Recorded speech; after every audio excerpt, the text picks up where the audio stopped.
Alright, selamat pagi. Selamat pagi God's Beloved Church yang ada di sini maupun yang ada di YouTube. Are you there? Yes. I believe ada yang nonton dari rumah juga. Cuman sayang sekali teman-teman yang nonton di rumah nggak bisa merasakan tadi pemain-pemain bola yang main musik di sini, yang nyanyi di sini. Pemain bola tiba-tiba jadi WL ya kan? Ada pemain baseball jadi gitaris, wah luar biasa. Jadi disinilah kita melayani Tuhan sambil menikmati, enjoy. Ministry itu bukan suatu beban. Ministry itu we believe it's an overflow. Baik di musik, di multimedia, dimanapun itu semuanya karena overflow. Betul? Kita di sini sebagai satu keluarga bersama God's Beloved Church, kita di sini adalah tempat kita diingatkan bahwa kita adalah anak-anak yang dikasihi. Katakan aku adalah anak yang disayang Tuhan.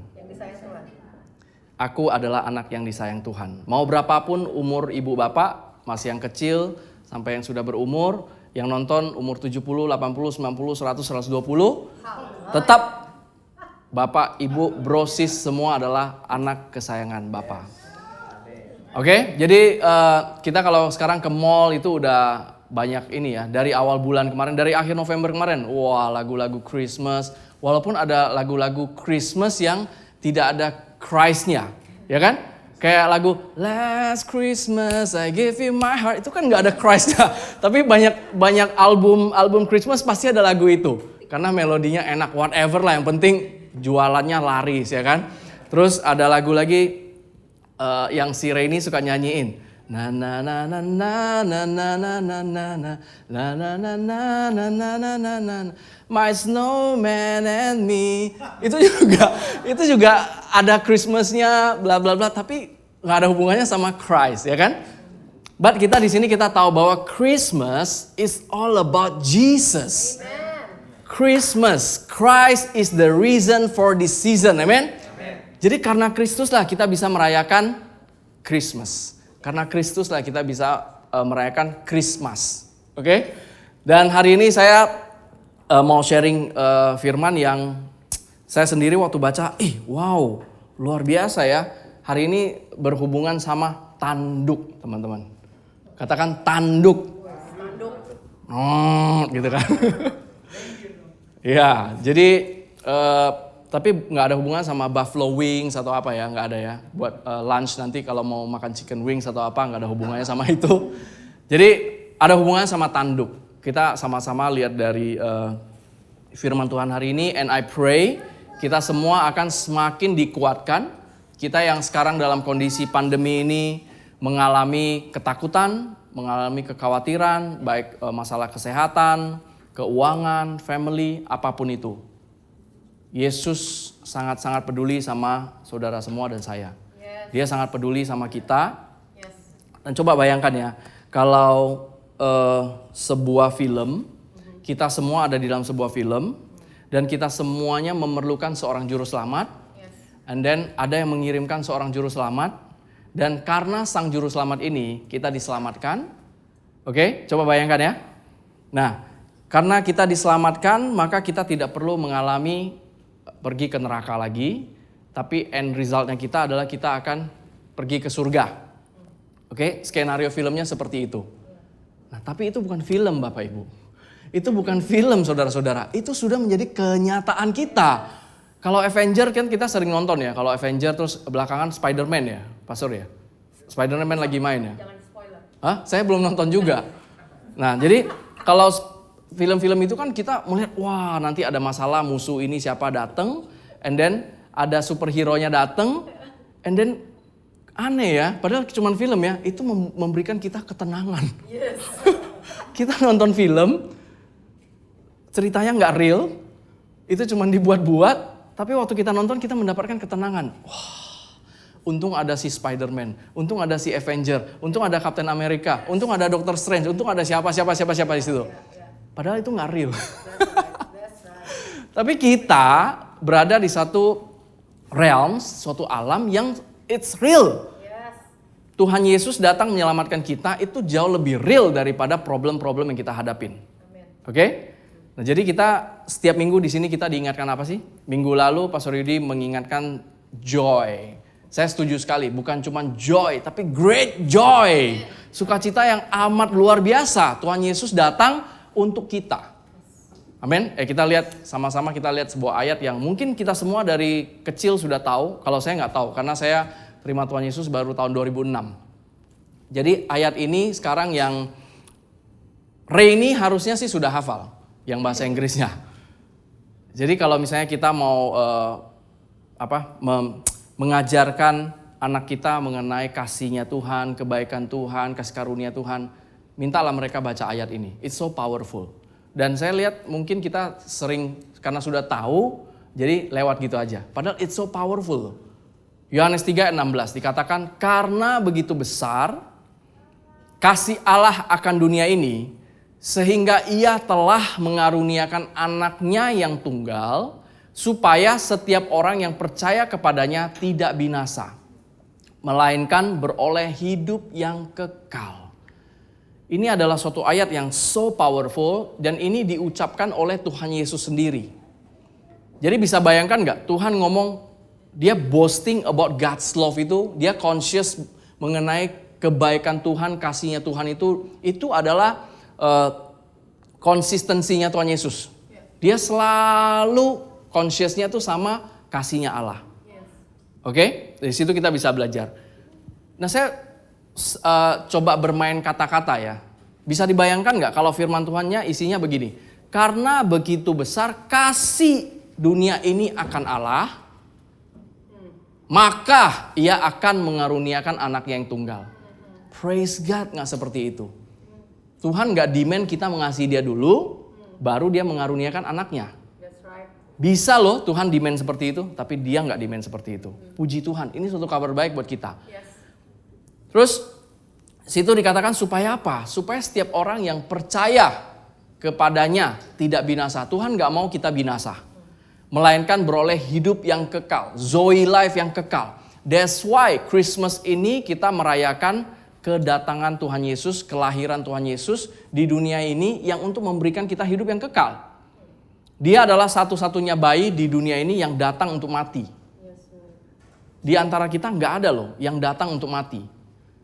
Ya kan? Dia datang aja, purpose-nya udah jelas, untuk mati buat saudara dan saya. Mau saudara percaya atau enggak, dia tetap mau mati buat saudara dan saya. That's how good he is. That's how betapa berimannya Tuhan kita. Oke? Nah, minggu lalu kan Pastor Didi sudah sharing ke kita cerita about Christmas ya, kelahiran Tuhan Yesus. Itu mungkin main course-nya, ini mungkin apa kalau bahasa film tuh prequel ya, apa? Prequelnya, ini sebelum Tuhan Yesus lahir. Ada sebuah nubuatan mengenai Tuhan Yesus yang diucapkan oleh Zakaria. Zakaria itu adalah bokapnya Yohanes Pembaptis. Jadi bisa dibilang uncle-nya Yesus. Ya, suami dari Elizabeth. Nah, jadi waktu Elizabeth hamil, somehow some way si Zakaria itu dibuat bisu. Karena dia talk too much. Jadi daripada itu gak ada kebaikan buat dia, malaikat bikin dia bisu.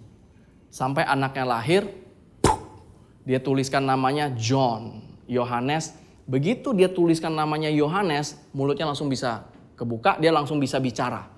Begitu dia bisa berbicara, itu Tuhan Yesus masih di perutnya Elizabeth. Ini nubuatan dari Zakaria mengenai Tuhan Yesus. Oke, kita baca ya. Dan Zakaria, by the way Zakaria itu artinya Jehovah remembers. Jehovah remembers. Oke, Yehova mengingat.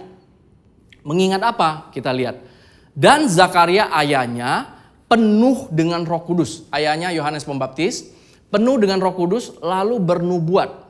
Katanya, terpujilah Tuhan Allah Israel sebab ia melawat umatnya dan membawa kelepasan baginya.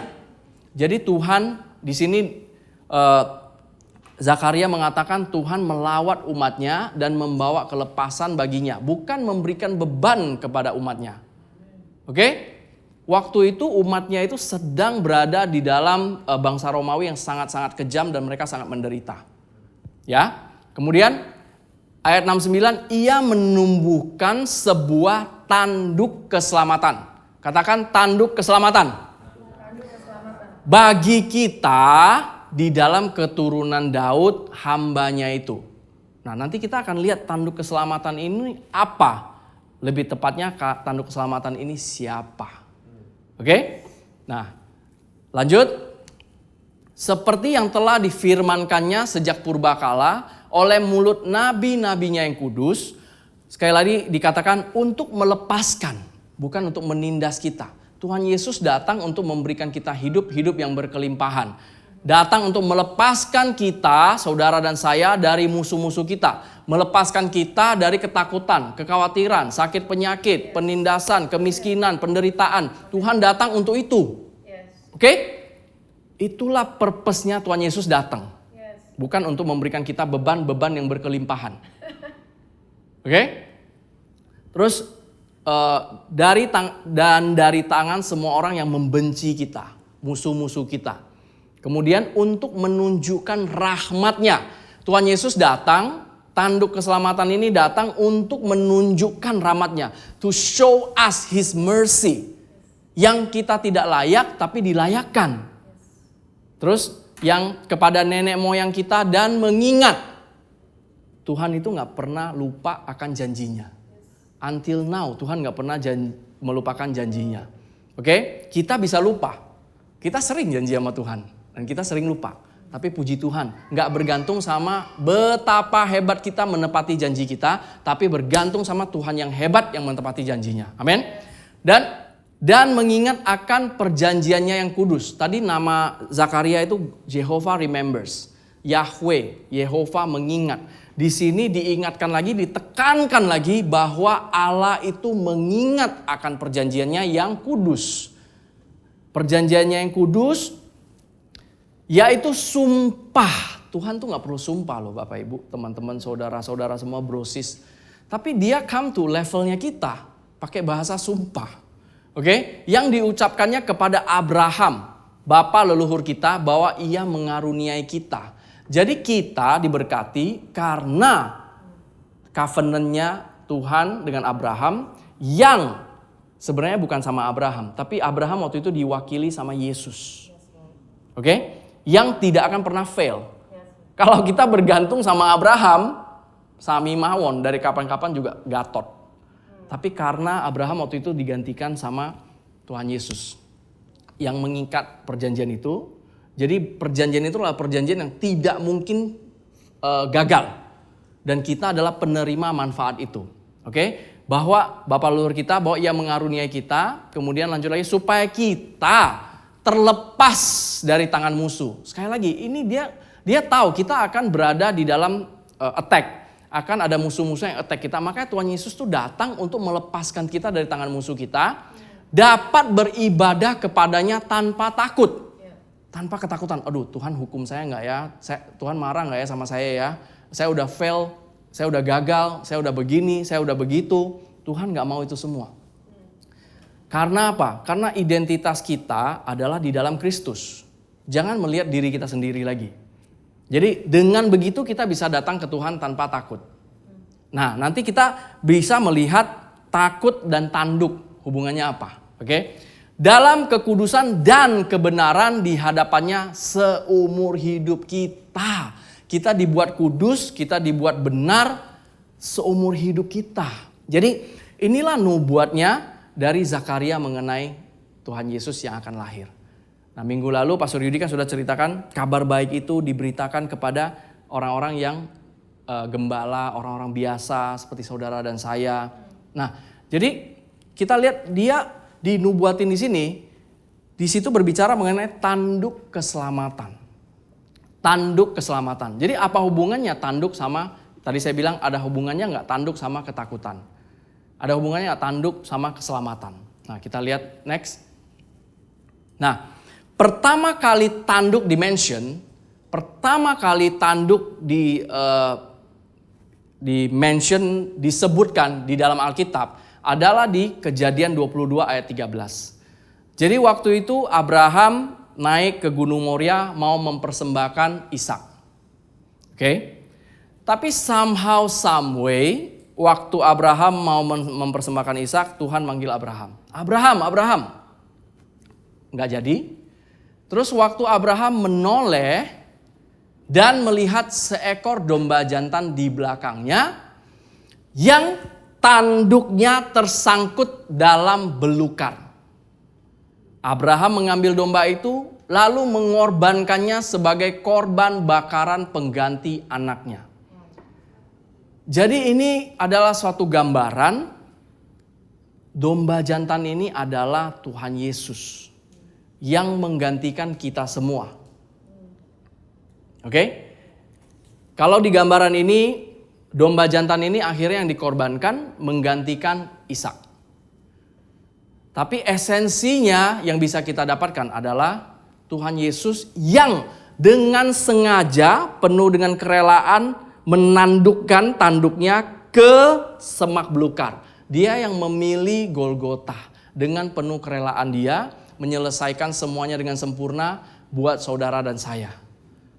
Dengan penuh kerelaan. Dia bukan mati terpaksa. Dia bukan mati terpaksa karena no choice. No, dia penuh dengan kerelaan.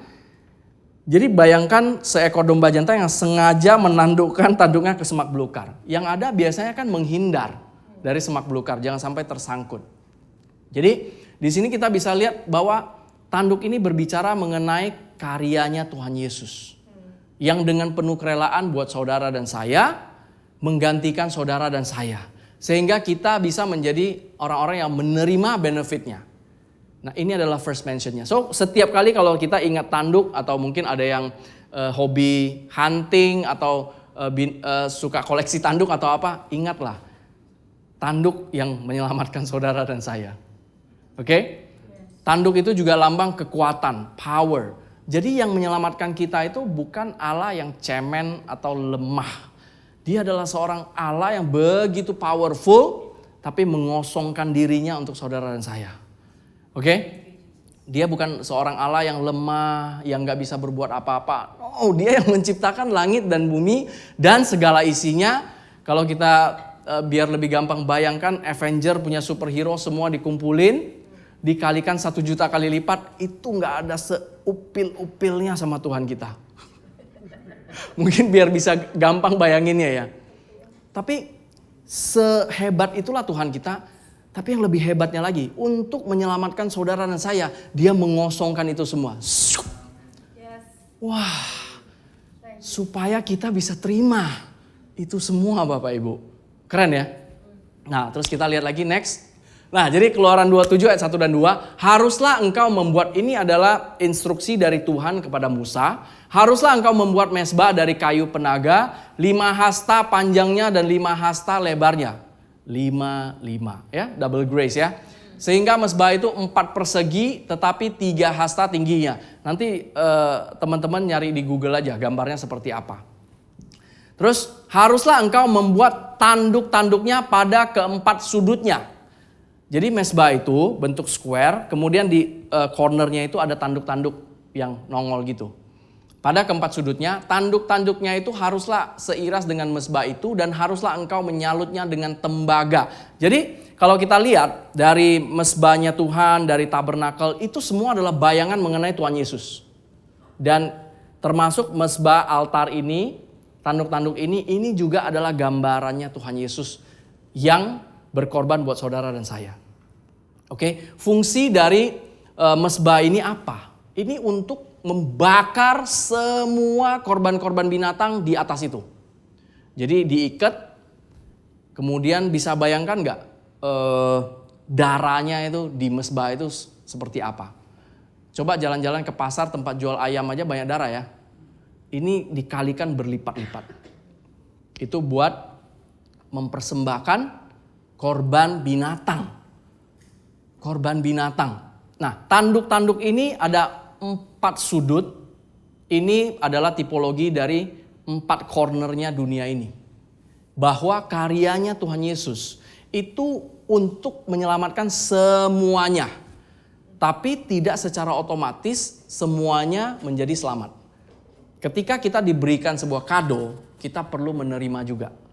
Ada yang memilih mau menerima seperti Bapak, Ibu, Saudara semua. Kita adalah orang-orang yang sudah menerima karya keselamatan Tuhan Yesus. Which is yang tidak bisa hilang. Karya Tuhan Yesus di dalam hidup kita itu sudah sudah dibayar lebih dari lunas. Kita tidak bisa kehilangan keselamatan kita lagi. Oke? Nah, terus di sini 4 tanduk itu saya tadi katakan 4 corner dari dunia ini. Jadi untuk semua orang. Bagi yang mau terima, silakan. Oke? Terus haruslah engkau menyalutnya dengan tembaga. Tembaga itu adalah, masih ingat ular tembaga di cerita Musa itu? Nah, tembaga itu adalah lambang dari penghakiman. Jadi artinya apa? Tuhan Yesus yang adalah korban untuk saudara dan saya, dia yang telah menanggung semua dosa-dosa kita, di atas itu dia dibakar. Ini seperti juga kalau salib itu juga 4 sisi ya. Nah, saya melihatnya juga bisa dunia, bisa salib yang karya Kristus yang untuk semua orang di atas kayu salib. Nah, dengan tembaga dia yang menjadi dosa seperti kita. Padahal dia tidak ada dosa sama sekali. Dia tidak berbuat dosa. Di dalam dia tidak ada dosa. Dia sama sekali setetes dosa pun gak ada. Tapi untuk menyelamatkan kita, dia menjadi korban di atas kayu salib. Dan kalau kita lihat di gambar sini, dia dibakar di atas mezbah. Apinya apa? Apinya adalah God's wrath, kemarahan Tuhan terhadap dosa manusia. Dan itu nggak bisa oh ya udahlah, cincailah, nggak apa-apalah. Mereka taat kok sama saya, umat-umat saya. No, nggak bisa seperti itu. Kalau Tuhan seperti itu, istilahnya dia mengedipkan sebelah mata, semuanya cincai-cincai, dia nggak bisa jadi Tuhan lagi. Tapi harus ada yang membayar. Dan puji Tuhan, Christmas kita mengingat seseorang yang datang untuk membayar buat saudara dan saya. Dan di sini di cerita hari ini kita lihat bahwa tanduk keselamatan dan juga ini tanduk-tanduk di sini berbicara mengenai horn of salvation, tanduk keselamatannya buat saudara dan saya. Jadi kalau kita bisa bayangkan ya, mezbah itu penuh dengan darah.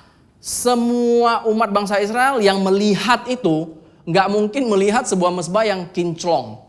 Itu berdarah-darah. Kita lihat next.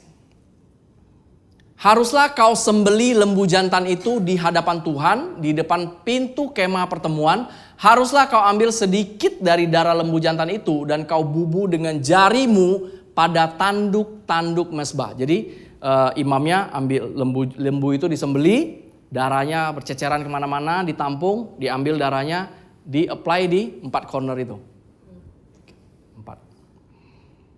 Tidak ada pengampunan dosa tanpa pencurahan darah.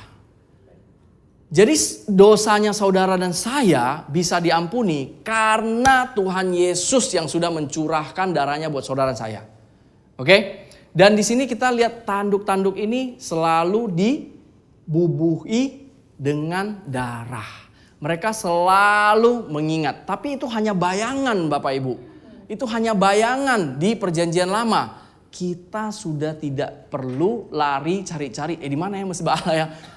Kalau misalnya kita lagi berbuat salah, merasa kondem, apakah kita harus lari ke Sampurna nyari mezbah? Di sini nggak ada. Di mana mezbah bakarannya? Nggak ada. Karena memang bukan berbentuk fisik lagi.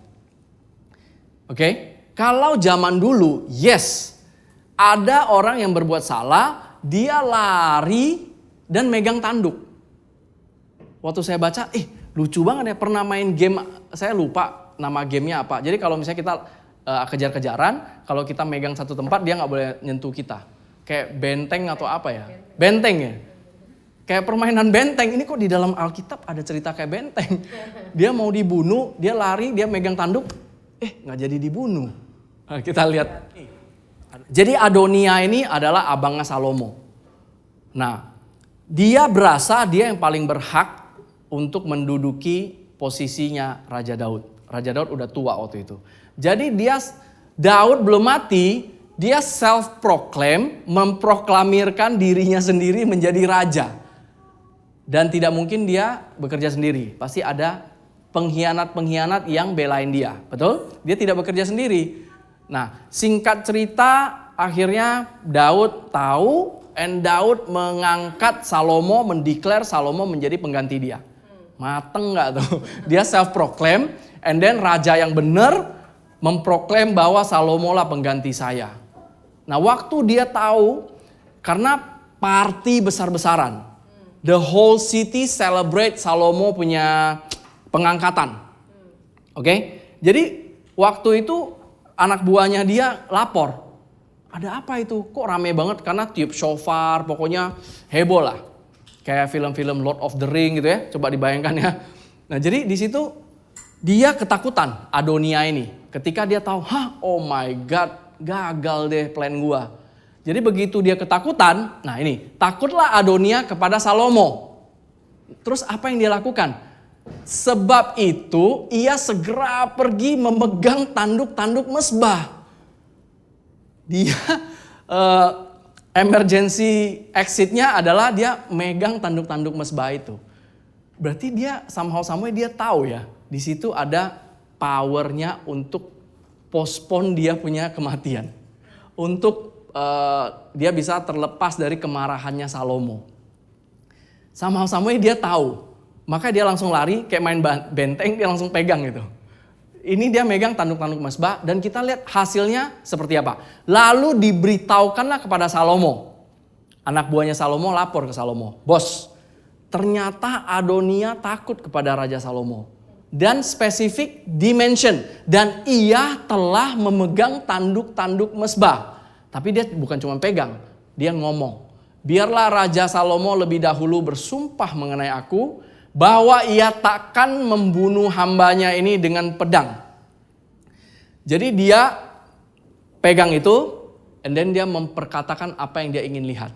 Adonia ini. Oke, kita lihat next. Lalu kata Salomo, jika ia berlaku sebagai kesatria, maka sehelai rambut pun dari kepalanya tidak akan jatuh ke bumi. Tetapi jika ternyata ia bermaksud jahat, haruslah ia dibunuh. Berarti ini escape-nya cuma temporary. Cuman sementara. Bisa postpone, tidak bisa save his life forever and ever. Terus, dan Raja Salomo menyuruh orang menjemput dia dari mesbah itu. Jadi bayangin, dia megangin gini, ngomong sama Salomo. Kalau dia gak bunuh gua, gini, negotiate. Begitu Salomo bilang, oke, kalau dia sebagai tidak bertindak aneh-aneh, sehelai rambut pun gua gak akan touch dia. Nah, terus baru dia ketika ia masuk, sujudlah ia menyembah kepada Raja Salomo. Lalu Salomo berkata kepadanya, pergilah ke rumahmu, dilepaskan. Dia nggak jadi dibunuh, padahal itu harusnya dibunuh langsung loh. Karena dia udah kudeta, Daud belum mati. Dia self-proclaim ngajakin beberapa traitor untuk sama-sama naik istilahnya. Tapi ya puji Tuhan nggak jadi, akhirnya si Salomo yang diangkat jadi raja. Nah, yang saya mau katakan di sini adalah kalau di dalam bayangan saja Adonia ini ketika memegang mesbah dia bisa dilepaskan nyawanya. How much more kita yang sekarang ini bukan hanya memegang tanduk mesbah fisik, tapi kita sudah dipegang, dipeluk sama tanduk-tanduk itu, Bapak Ibu. Kita tidak mungkin lepas dari tanduk-tanduk itu. Oke? Jadi di sini kita lihat tanduk keselamatan yang dinubuatkan oleh Zakaria itu mengenai Tuhan Yesus. Dan perjanjian lama dari keluaran tadi yang kita baca mengenai tanduk-tanduk four corner itu juga berbicara mengenai Tuhan Yesus. Dan kita juga lihat sebuah contoh nyata dari seorang Adonia. Saya percaya kita bisa belajar dari Adonia ini bahwa ketika kita mengalami ketakutan, jangan kabur dari Tuhan, tapi lari ke Tuhan. Jangan kabur menjauh dari mesbah Allah, tapi lari ke mesbah Allah. Adonia dia sudah benar dia first actionnya. Dia sudah benar dia pegang mesbah itu. Tapi kalau kita baca terus ya, saya nggak masukin ke sini, akhirnya dia mati juga. Kenapa? Dia tetap mau rebel. Dia minta sama Batsheba, tolong ngomong sama Salomo dong. Jadi waktu Daud lagi sakit, itu udah lemah, dari penasehat-penasehatnya Daud bilang gini, kalau nggak kita cariin seorang wanita muda untuk merawat Daud. Tapi mereka nggak tidur bareng. Jadi diangkat selir untuk merawat Daud. Singkat cerita, si Adonia ini kan udah disuruh pulang kan sama Salomo kan. Udah aman dong. Harusnya dibunuh, nggak dibunuh. Dia sudah dilepaskan dari kematian itu. Dia minta sama Batsheba, ngomong sama Salomo, gue minta dong istrinya Daud yang itu, selirnya Daud yang itu. Itu artinya apa? Dia mau rebel. Jadi kalau pada culture-nya bangsa Israel, kalau dia menikahi selirnya raja yang sebelumnya, Abisak, my father is a wanderer, artinya. Jadi si Adonia ini dia ingin menikahi selirnya Daud ini.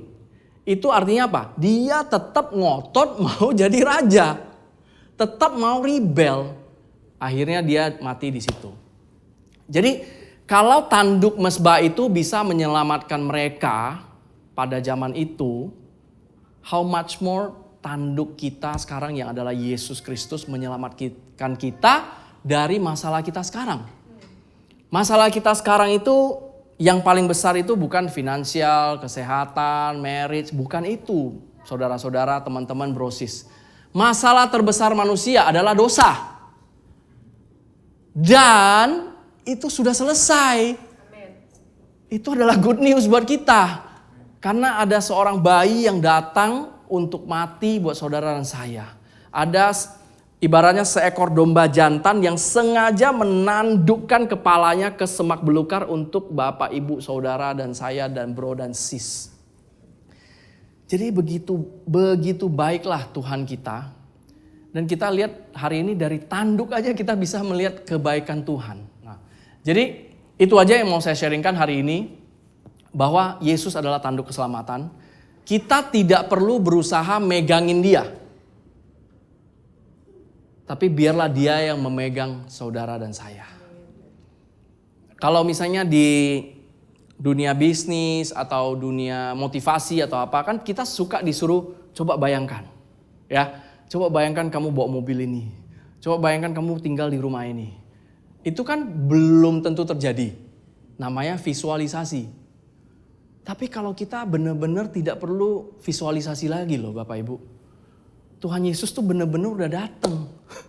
Masalah terbesar manusia benar-benar sudah diselesaikan.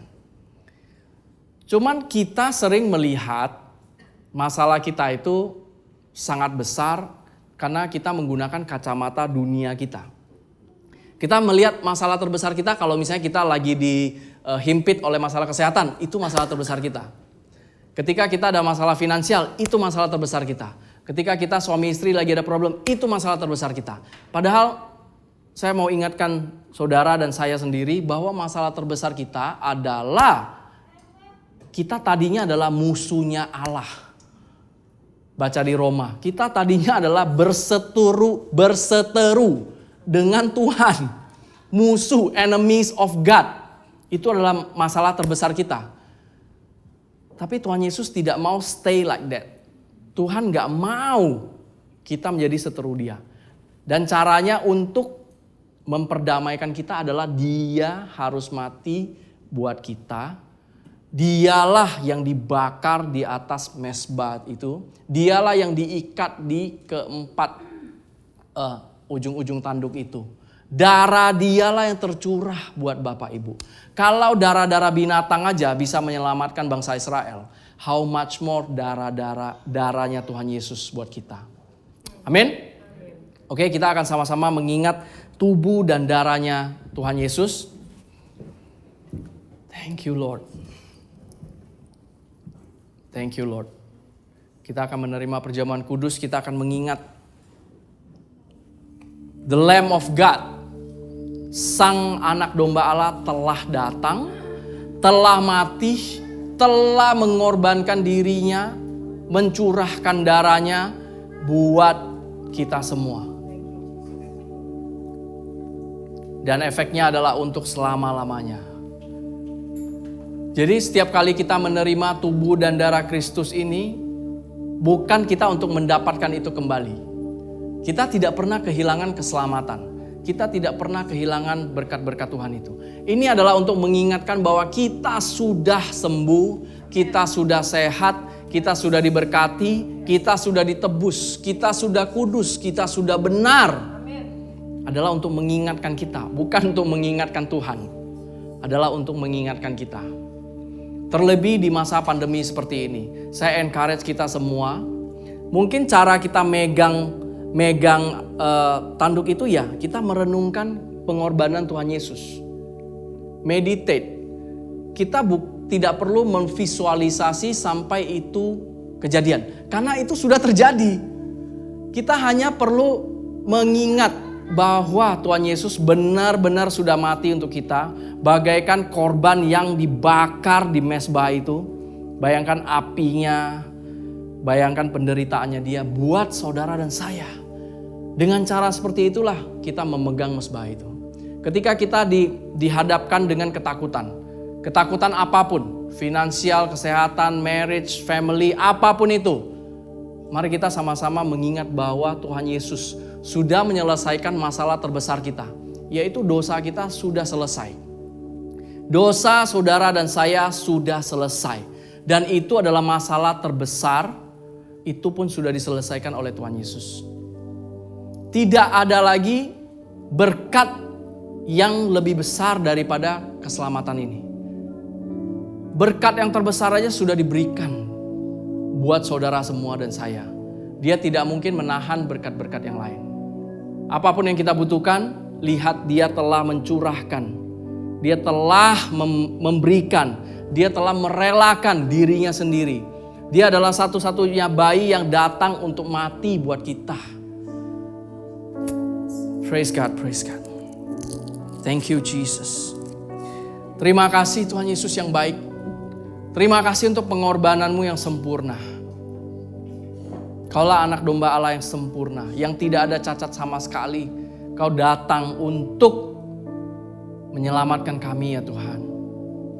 Tubuhmu yang dihancur-hancurkan, yang dibakar, menjadi aroma yang wangi, menyenangkan hati Bapa untuk kami. Korban yang sempurna. Terima kasih Tuhan untuk karyamu yang sempurna. Kami mengangkat ini ya Tuhan, kami percaya Tuhan Yesus. Kami sudah sehat, kami sudah sembuh, kami sudah makmur, kami sudah penuh dengan damai sejahtera-Mu. Kami sudah luar biasa seperti Engkau ya Tuhan Yesus, yang duduk di sebelah kanan Allah Bapa. Terima kasih Tuhan Yesus, kami terima tubuh-Mu ini hanya di dalam nama-Mu Tuhan Yesus Kristus. Amin.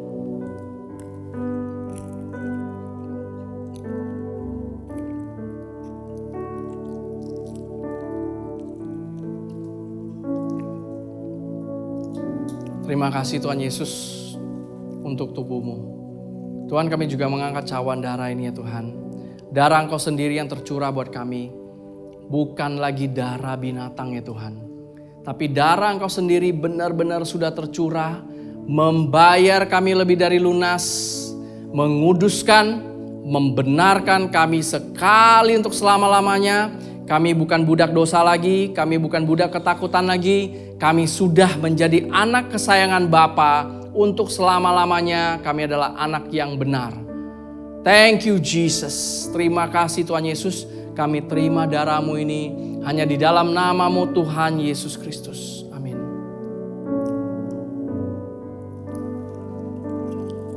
Thank you Jesus. Thank you Jesus. Thank you Jesus. Thank you Jesus. Thank you Jesus. Terima kasih Tuhan Yesus. Terima kasih Tuhan Yesus. Terima kasih Tuhan Yesus untuk pengorbanan-Mu yang sempurna Tuhan. Terima kasih Tuhan Yesus untuk tubuh-Mu, darah-Mu. Terima kasih Tuhan Yesus, Kau yang telah mati, bangkit untuk kami ya Tuhan. Kaulah kesayangannya Bapa yang telah datang untuk kami. Yang memberikan kami hidup-hidup yang berkelimpahan ya Tuhan. Terima kasih Tuhan Yesus untuk karya-Mu yang sempurna Tuhan. Thank you Lord Jesus. Kami bersyukur untuk itu ya Tuhan. Dan apabila ada Bapak Ibu yang brosis om, tante, siapapun yang nonton video ini yang belum pernah menerima Tuhan Yesus sebagai juru selamatmu, aku ingin berdoa. It's a simple prayer, tapi will change your life. Hidupmu akan berubah. Ini bukan tentang agama, tapi tentang hubungan engkau bersama dengan penciptamu, bersama dengan Bapamu. Terima kasih Tuhan Yesus. Pada hari ini, aku menerima Engkau sebagai juru selamatku. Aku bukan orang berdosa lagi. Aku telah menjadi anak kesayangan Bapa. Mulai hari ini, hidupku menjadi tanggung jawab-Mu. Terima kasih Tuhan Yesus. Aku telah menerima Engkau. Berkaryalah terus dalam hidupku. Aku serahkan hidupku ke dalam tangan-Mu. Dalam nama Tuhan Yesus, aku percaya, aku terima, aku hidup berkemenangan. Dalam nama Yesus, amin. Selamat, engkau telah menerima Tuhan Yesus sebagai juru selamatmu. Ini bukan tentang agama. Terus dengarkan kabar baik yang mengingatkan engkau akan karyanya yang sempurna. Apabila engkau di Jakarta, kita undang boleh berfellowship bersama kita di GBC Jakarta. Kalau di luar kota, find a church yang always point you to Jesus finished work. Karyanya yang sempurna. Karena itu menentukan engkau hidup di suasana neraka atau suasana surga. Serius. Oke? God bless you. Yuk, saya undang kita sama-sama bangkit berdiri. Sebagai beloved, main job desk kita adalah be loved. Itu adalah main job desknya kita. Bukan melayani, bukan mencintai, tapi dicintai. Semakin kita dicintai, semakin kita mengalami kasih-Nya Tuhan. First thing first, kita bisa mencintai diri kita sendiri. Kita bisa mencintai pasangan kita bisa mencintai anak kita, family kita. So, always stay, be love. Okay? Yuk, sama-sama kita angkat tangan. God's beloved church, Merry Christmas. God is good. God is always good. Pulanglah dengan shalom-Nya Tuhan. Dengan abundant grace-Nya Tuhan. Dengan rahmat-Nya Tuhan. Dia rindu memberkati engkau bersama keluarga engkau. Dia yang make sure apapun yang kau lakukan berhasil. Kesehatanmu berhasil. Pekerjaanmu berhasil. Bisnismu berhasil. Parentingmu berhasil. Apapun yang kau lakukan. Studimu berhasil. Ministrimu berhasil. Apapun yang kau lakukan, Tuhan yang membuat itu berhasil. Dialah tanduk keselamatan untuk engkau. God's beloved church, kau sangat-sangat dikasihi oleh Bapa. Engkau sangat berkenan pada Bapa. Engkau sangat-sangat diberkati oleh Bapa. God's beloved church yang sudah terima berkat, kita sama-sama katakan amin. God bless you. Happy Sunday.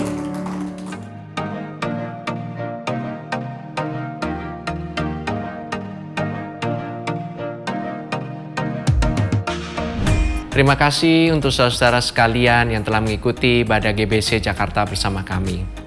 Kami berharap saudara-saudara sekalian diberkati dan disegarkan oleh firman Tuhan yang telah disampaikan pada hari ini. Pastikan saudara mensubscribe channel YouTube kami dan ikuti terus update dan informasi GBC Jakarta di akun resmi media sosial kami di bawah ini. Shalom, Tuhan berkati.